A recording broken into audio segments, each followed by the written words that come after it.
Hello students, तो जैसे कि अब आप लोगों का मार्च में बोर्ड्स के एग्जाम है, ठीक है। अब आप लोग जेई मेंस के लिए प्रिपेयर कर रहे हैं, बोर्ड्स के लिए प्रिपेयर कर रहे हैं, लेकिन कई बार ऐसा होता है कुछ बच्चे मेंस में तो बहुत अच्छा स्कोर करते हैं, अबव 90 परसेंटाइल उनकी आ जाती है, लेकिन बोर्ड्स में उनके परसेंटेज कम रह जाते हैं। 80% स्कोर, कोई 80% स्कोर करते हैं, कोई 75% स्कोर करते हैं। अब आप लोगों ने इतनी ज्यादा मेहनत करी ही है जेई मेंस के लिए, तो ऐसी क्या कमी रह गई बोर्ड्स में? अब सिलेबस तो सेम है, कॉन्सेप्ट सेम है, सब कुछ सेम है, आपको आपके जो क्वेश्चंस है वो भी सिमिलर टाइप के आते हैं और इजी लेवल क्वेश्चंस आते हैं जेई मेंस से। लेकिन दिक्कत फिर कहाँ पे रह गई? आप लोगों ने जेई मेंस में तो इतना अच्छा परफॉर्म किया, लेकिन आपके बोर्ड्स में मार्क्स नहीं आ पाए।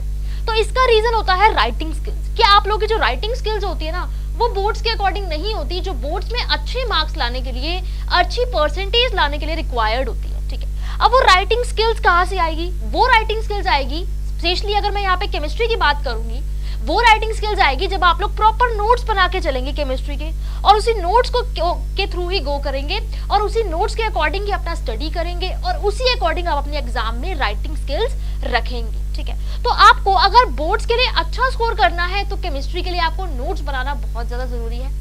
इस वीडियो में हम लोग डिस्कस करेंगे कि किस तरीके से हम लोग अपने नोट्स को प्रिपेयर करें, ताकि मेंस की जो अच्छी परसेंटाइल है उसके साथ साथ आपका बोर्ड्स का स्कोर ना गिरे, आपके बोर्ड्स में भी एक अच्छी परसेंटेज आए मेंस की परसेंटाइल के साथ साथ। क्योंकि कई बार क्या होता है, कईयों के मेंस में तो बहुत अच्छी परसेंटाइल आ जाती है, लेकिन जो बोर्ड्स में आपकी मिनिमम परसेंटेज होती है 75%, वो बच्चे एक्वायर ही नहीं कर पाते। अब क्या करोगे मेंस का, अगर बोर्ड्स की आपकी मिनिमम परसेंटेज जो रिक्वायर्ड है वो आ ही नहीं पाएगी तो, ठीक है। तो इसीलिए आप लोगों को केमिस्ट्री के लिए आप लोगों को अच्छे से नोट्स प्रिपेयर करने हैं, ताकि आप बोर्ड्स में एक बहुत अच्छा स्कोर ला सके, 90% से अब आप लोग स्कोर कर सके।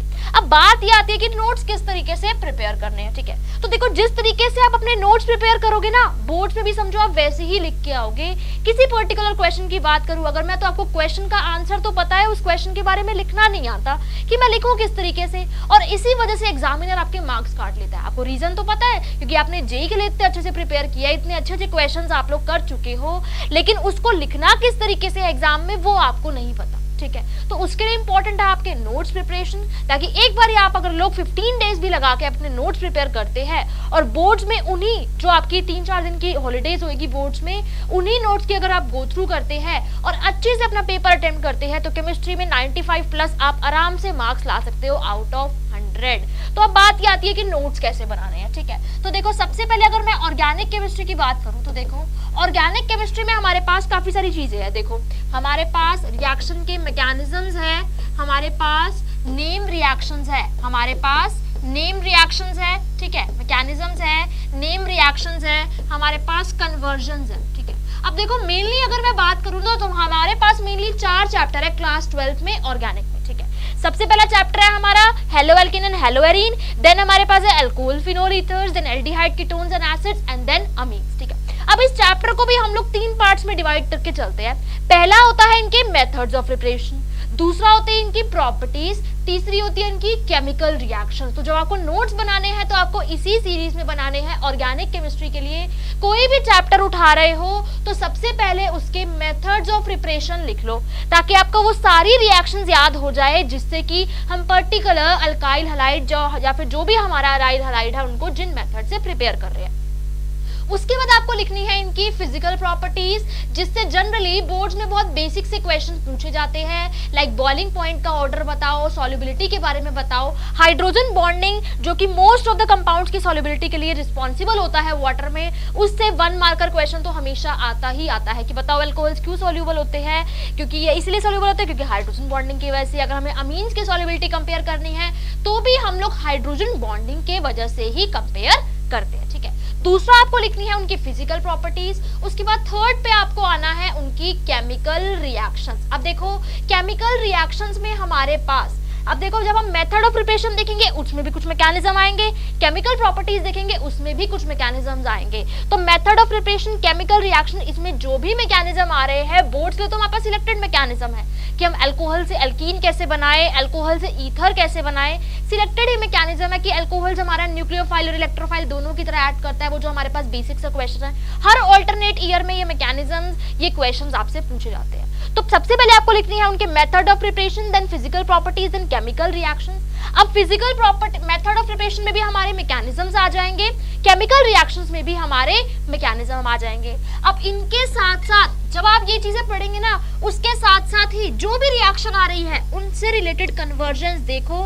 एनसीईआरटी की बैक एक्सरसाइज में जो हमें कन्वर्जन्स दी होती है उन कन्वर्जन्स को देखो, और साथ ही साथ रिएक्शंस के साथ ही वो कन्वर्जन्स प्रैक्टिस करो, और अपने नोट्स इस तरीके से बना लो कि आपको नोट्स के अलावा कहीं से बाहर कुछ पढ़ने की जरूरत ही ना पड़े बोर्ड्स के लिए। क्योंकि बोर्ड्स में तो ऐसा कोई हाई लेवल तो है नहीं कि वो बहुत घुमाया फिराया क्वेश्चन दे देगा, सिंपल चीजें पूछता है, वो डायरेक्ट चीजें पूछता है। ठीक है, तो जब आप केमिकल रिएक्शंस लिख रहे हो, उन केमिकल रिएक्शंस का यूसेज करके ही जो भी कन्वर्जन्स यूज हो रही है वो कन्वर्जन्स आप लोगों को उसी टाइम पे लिखनी है। जो भी आपकी एनसीईआरटी एग्जाम्पलर प्रॉब्लम्स है, जो भी एक्सरसाइज प्रॉब्लम है जिसमें आपको रिएक्टेंट गिवन है, रिएजेंट गिवन है, प्रोडक्ट बताना है, उन रिएक्टेंट रिएजेंट प्रोडक्ट को भी वहीं पे उसी साथ लिखो। ठीक है, तो ये तो बात हुई ऑर्गेनिक केमिस्ट्री के 4 चैप्टर्स की। जो चारों चैप्टर्स है उन्हीं को आपको इसी तरीके से उनका आपको नोट्स बनाने हैं। Methods of preparation, physical properties, chemical properties. Chemical properties के अंदर ही उनके मैकेनिज्म्स होने चाहिए, उनकी कन्वर्जन्स होनी चाहिए।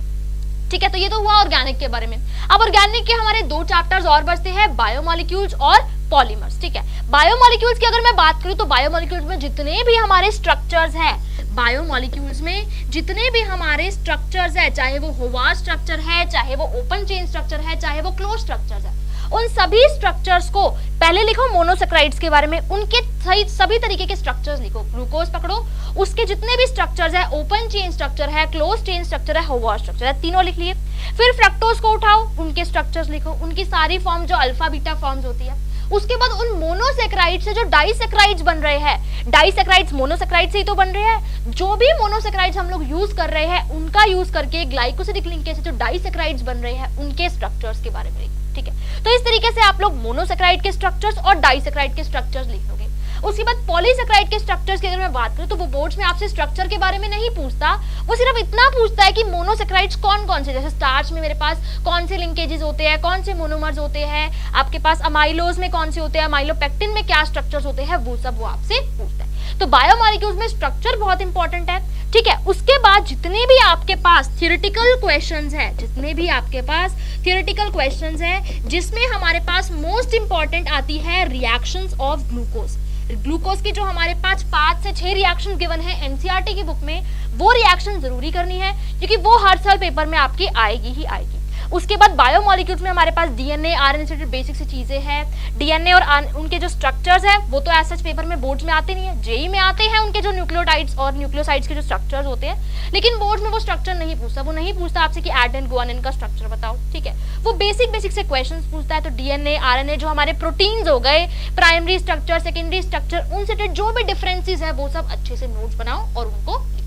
पॉलीमर्स है, पॉलीमर्स में आप टैबुलर फॉर्म में आप कर सकते हैं, मोनोमर लिखो, उसमें जो भी मेरे पास पॉलीमर है उसका पहले मोनोमर लिखेंगे, उसके बाद उसका स्ट्रक्चर लिखेंगे, उसके बाद उनके यूजेस लिखेंगे, क्योंकि यूजेस पता नहीं होते बच्चों को और यूजेस से बहुत से क्वेश्चंस आपसे 1 मार्कर में 2 मार्कर में पूछ लिए जाते हैं। ठीक है, केमिस्ट्री इन एवरीडे लाइफ वो तो इतना ही वास्ट चैप्टर्स है कि आप उसकी हर चीज तो लिख नहीं सकते, तो इसीलिए आपको उस चैप्टर को बुक में से पढ़ना है और बुक में जो भी हमारे पास डेफिनेशंस है, उन डेफिनेशंस की अंडरलाइनिंग करनी है और उसके जो कुछ एग्जांपल्स है, बेसिक्स एग्जांपल जो हर बार आते हैं वही एग्जांपल, क्योंकि बहुत सारे आपको एग्जांपल्स गिवन है, एनाल्जेसिक्स के बहुत सारे एग्जांपल गिवन होंगे, नार्कोटिक के, नॉन नार्कोटिक के, जितने भी हमारे पास टॉपिक्स होते हैं उनके बहुत से एग्जांपल्स होते हैं, सभी नहीं याद करने, कुछ ही सिलेक्टेड एग्जांपल्स होते हैं वो आपको याद रखना। ठीक है, तो ये तो बात हुई ऑर्गेनिक केमिस्ट्री के बारे में, किस तरीके से आपको प्रिपरेशन करनी है। नेक्स्ट अगर मैं बात करूं इनऑर्गेनिक केमिस्ट्री की, देखो तो इनऑर्गेनिक में मेरे पास क्या क्या है, एक तो मेटलर्जी है, एक पी ब्लॉक है ग्रुप 15 टू ग्रुप 18। अब इसमें से ना ग्रुप 18 में से तो मान लो क्वेश्चन आएगा ही आएगा आपके बोर्ड्स में। ठीक है, 2 नंबर का 1 नंबर का। ग्रुप 18 से या तो जो आपकी जिनोन के फ्लोराइड्स होते हैं उनकी जो रिएक्शन होती है हाइड्रोलिसिस की रिएक्शन, वो आएगी ही आएगी पेपर में। ठीक है, उसके अलावा जो मेरे ऑक्सी एसिड्स है, चाहे मैं सल्फर के ऑक्सी एसिड्स की बात करूं, चाहे मैं फास्फोरस के एसिड्स की बात करूं, इनके जो स्ट्रक्चर्स है, ऑक्सी एसिड्स के जो स्ट्रक्चर्स है वो बहुत ज्यादा इंपॉर्टेंट है। तो जब भी आप पी ब्लॉक पढ़ रहे हैं ना, ठीक है, सबसे पहले देखो जितने भी ऑक्सी एसिड्स है एक जगह उनके स्ट्रक्चर्स लिख लो, ठीक है, उनके जो स्ट्रक्चर्स है, स्ट्रक्चर्स की जो बेसिसिटी है वो सब लिख लो, ठीक है। उसके बाद आपको क्या करना है, थर्ड पार्ट में आपको लिखने हैं जो हमारे पास हर ग्रुप के हाइड्राइड्स है, चाहे मैं ग्रुप 15 के हाइड्राइड्स की बात करूं, चाहे ग्रुप 16 के हाइड्राइड्स की बात करूं, इनकी हाइड्राइड्स की प्रॉपर्टीज, इनसे वो क्वेश्चन पूछता है, ठीक है, इनकी हाइड्राइड्स की प्रॉपर्टीज, इनको एक जगह लिख लो। उसके बाद थर्ड आप लोग लिखो जो आपके पास रिएक्शंस है, जितनी भी रिएक्शंस आपके पास इंपॉर्टेंट इन्वॉल्व है, जो भी फेमस रिएक्शन है, कि जब हम लोग कॉपर की रिएक्शन कर रहे हैं dilute nitric acid concentrated nitric acid के साथ, जब हम लोग क्लोरीन की रिएक्शन कर रहे हैं हॉट एंड कॉन्सेंट्रेटेड NaOH के साथ, जितनी भी इंपॉर्टेंट रिएक्शन सभी याद नहीं करनी, सभी याद करोगे तो वैसे ही कंफ्यूज हो जाओगी, ठीक है, क्योंकि 2 रिएक्शन तो आएगी ही आएगी, 1 से 2 रिएक्शन आपके पेपर में आएगी ही आएगी, तो जितनी भी रिएक्शन है उनको एक साइड लिख लो, ठीक है। ये मैं पी ब्लॉक के बारे में बता रही हूँ, पी ब्लॉक के नोट्स आपको किस तरीके से बनाने, ठीक है। उसके बाद देखो आपके पास कुछ प्रोसेसेस होते हैं, like Oswald process, contact process, Haber's process, इनमें जो यील्ड होती है, यील्ड को मैक्सिमाइज करने के लिए हमें कंडीशंस क्या क्या चाहिए होती है, उन प्रोसेसेस को एक जगह पे लिख लो, ठीक है। वो सारे के सारे प्रोसेसेस आपके लिए बहुत इंपॉर्टेंट है, एक प्रोसेस तो हर बारी आता है, या तो हेबर्स प्रोसेस आएगा, या कॉन्टैक्ट प्रोसेस आएगा, या फिर ऑसवाल्ड प्रोसेस आएगा, ठीक है। तो ऑक्सी एसिड्स के हमने स्ट्रक्चर देख लिए, चाहे क्लोरीन के हो, चाहे नाइट्रोजन के हो, चाहे फास्फोरस के हो, चाहे सल्फर के हो। उसके बाद इनके कुछ प्रोसेसेस, इनके हाइड्रा एसिड की प्रॉपर्टीज, और इसमें जितनी भी हमारे पास रिएक्शंस इन्वॉल्व है, और फिजिकल प्रॉपर्टीज तो है ही कि आयनाइजेशन एंथैल्पी क्या होती है, हाइड्रेशन एंथैल्पी क्या होती है। उसके बाद जितनी भी हमारे पास प्रॉपर्टीज, एटॉमिक रेडियाई में कैसे चेंज आता है, 15 की आयनाइजेशन एंथैल्पी 16 से क्यों ज्यादा होती है, क्योंकि वो हाफ फिल्ड होते हैं। इनकी प्रॉपर्टीज, सभी की प्रॉपर्टीज कंपाइल करके एक जगह पे लिख लो। तो एक तरीके से एनसीईआरटी का छोटा सा वर्जन बनाना है आपको, छोटी सी बुकलेट बनानी है, और वही बुकलेट आपको पढ़नी है आपके बोर्ड्स के एग्जाम के लिए। सिमिलरली अगर मैं डी एंड एफ ब्लॉक की बात करूं, डी एंड एफ ब्लॉक में मेरे पास 2 ही पार्ट्स हैं, या तो उनकी प्रॉपर्टीज, या फिर जो मेरे पास उनके कंपाउंड्स है, पोटेशियम परमैंगनेट और पोटेशियम डाइक्रोमेट, उनकी रिएक्शंस, ठीक है। तो देखो सबसे पहले जितनी भी मेरे पास डी एंड एफ ब्लॉक की प्रॉपर्टीज है वो लिख लो, उसके बाद पोटेशियम परमैंगनेट, डाइक्रोमेट, इन दोनों की रिएक्शंस लिख लो, कुछ ही सिलेक्टेड रिएक्शंस है, और जो इनकी मोस्ट इंपॉर्टेंट, जो इनकी ऑक्सीडाइजिंग नेचर की रिएक्शंस है, कि जब हम लोग इनकी रिएक्शन I- के साथ करेंगे तो वो I2 में कन्वर्ट हो जाएगा। ये जब मैंने बैलेंसिंग कराई थी वो मैंने आपको बताया ही था, वो रिएक्शन हर बार आपको पेपर में मिलेगी। जो उनकी रिएक्शंस है ऑक्सीडाइजिंग नेचर की, वो तो हर बारी 2 से 3 reaction D and F block में से आती ही आती है। तो डी एंड एफ ब्लॉक भी आपको इसी तरीके से पढ़ना है, ठीक है। प्रॉपर्टीज एक साइड पे लिख लो, रिएक्शंस एक साइड पे लिख लो, KMnO4 K2Cr2O7 2 ही कंपाउंड्स है, उन्हीं की प्रॉपर्टीज, उन्हीं की रिएक्शंस हम लोगों को याद करना, ठीक है। अब मैं आती हूँ फिजिकल केमिस्ट्री में। देखो फिजिकल केमिस्ट्री में से आपके कुछ पार्ट तो न्यूमेरिकल्स ही ले जाते हैं, ठीक है। तो उसमें न्यूमेरिकल्स के लिए आप लोगों को सभी के सभी फॉर्मूलाज को एक जगह लिख लेना है, ठीक है। फॉर्मूलाज को एक जगह लिखो, उन फॉर्मूलाज से रिलेटेड जितने भी एनसीईआरटी के एग्जाम्पलर प्रॉब्लम्स है वो एग्जाम्पलर प्रॉब्लम्स आप लोगों को करनी है, ठीक है। और कुछ ऐसे एग्जाम्पलर प्रॉब्लम्स भी है जिनका कॉन्सेप्ट तो नहीं गिवन बट क्वेश्चंस गिवन है, तो उन एनसीईआरटी एग्जाम्पलर प्रॉब्लम को आपको अच्छे से करना है। उसके बाद जितनी भी आपके पास रीजनिंग टाइप क्वेश्चंस है, थ्योरेटिकल क्वेश्चंस है, लाइक अगर मैं बात करूं क्लोरोफॉर्म और एसीटोन की, उनसे पूछा जाता है कि बताओ ये आइडियल सॉल्यूशन बनाएंगे, नॉन आइडियल सॉल्यूशन बनाएंगे, पॉजिटिव डेविएशन वाला बनाएंगे, नेगेटिव डेविएशन वाला बनाएंगे।